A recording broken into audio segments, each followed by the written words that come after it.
I have 16 years of both scientific and business experience across the pharma, biotech, and med device industries.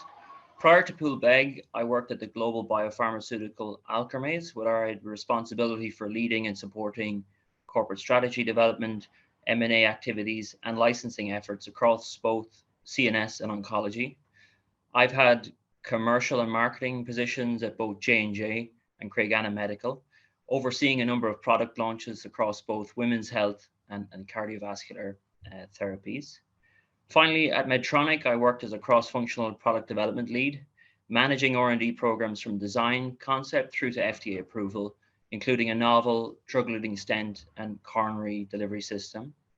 In terms of third level education, I have a bachelor's degree in mechanical engineering from UCD in Ireland, a master's in bioengineering from the University of Limerick, and an MBA from ESADE Business School in Spain.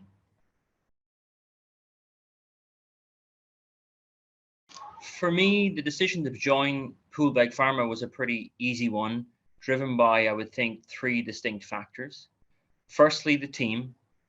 Secondly, the therapeutic area. And thirdly, the business model. In terms of the team, we've a highly experienced leadership team who've contributed, I believe, around $1 billion in shareholder value with the companies that they've either created or been part of. That's compounded in a way by an industry leading advisory board. And I'm looking forward to learn from and contribute to the people at Poolbeg as we look to drive toward the next stage of our development as a company. The therapeutic area is an obvious one. Everyone's life has been personally impacted by the pandemic, and I'm excited by the opportunity to look to develop therapeutics that are grounded in strong scientific rationale that can address the global risk of existing but also emerging infectious diseases. I think the final point I mentioned was the business model. I'm impressed by our unique approach to looking to accelerate the traditional R&D development model in infectious diseases. So given our expertise that we have in-house, I think we're uniquely positioned to do that, specifically looking to rapidly generate human efficacy data, de-risking and unlocking the value of early stage programs, which we will look to then partner downstream with biotech and big pharma.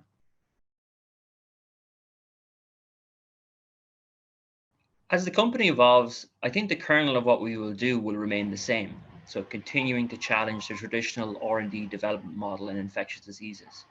I think the components of how we get there may change, but at a macro sense, I think we will look to play at the intersection of artificial intelligence, human challenge data, and unique therapeutics as we look to de-risk and unlock the value of early stage programs. Then partnering with larger biotech and pharma downstream allows us to play a part in bringing these medicines to patients and caregivers as we look to make meaningful change to those suffering from severe infectious diseases.